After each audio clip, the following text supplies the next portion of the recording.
major New York retailers drawing big tourist crowd to see their holiday windows at this time of the year.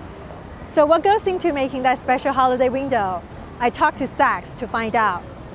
So we start the window process actually in December while the previous year's windows are in. We walk by the windows, talk to people on the street to see what they like and what they're responding to. So we do more of that next year in a different way, and then things that maybe we thought worked as well and aren't working as well, we can take those out for next year. So initially we start that early, and then really in January, February, we'll start our concept and our sketching for next year, working through to storyboards in middle spring, and then through the summer we're actually prototyping and start building some components of the windows. Ultimately by fall we've built all 6 windows off-site completely, and then we break them down, move them into the windows, and rebuild them here. You know, it's exciting for us this year for a few reasons. One is we've introduced a level of interactivity that we haven't had in the past. So we have a kaleidoscope window that has sort of these traditional kaleidoscopes that you might recognize or know from your childhood, but now we've put this digital element in where we have a camera in the window that actually turns viewers as they're walking by into digital snowflakes in the window.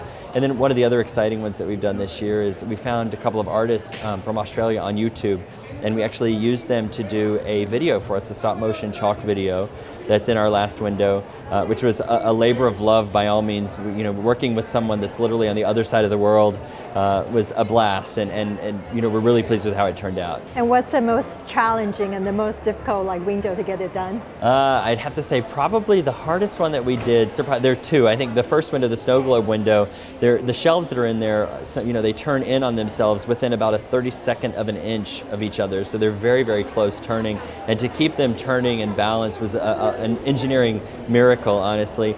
Most snow globes get turned over maybe 100 times in their whole lifetime, if you will. These snow globes are turning thousands of times. For 6 weeks, 24 hours a day, these snow globes are turning.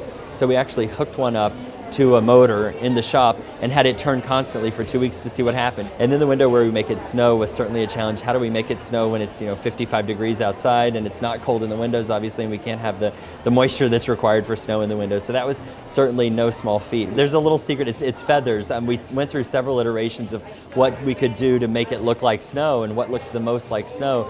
And after tests and trials over the summer, we tried probably 4 or 5 different components that felt like snow. We landed on feathers, so literally when we opened the window, we took a down pillow apart, dumped the feathers in with air hoses, and now we have snow in the windows. You know, behind the scenes, because of all these motors, there's wires and cables and computers that are running everything, and it's all sort of hidden away, and that's how it all works. But we don't really want the people outside to even know or be concerned with how it works. It's just part of what we do with these miles and miles of wires and tape and paint and glue and all of that that's back there. That's sort of the fun that we have, so that you don't see that when you go outside.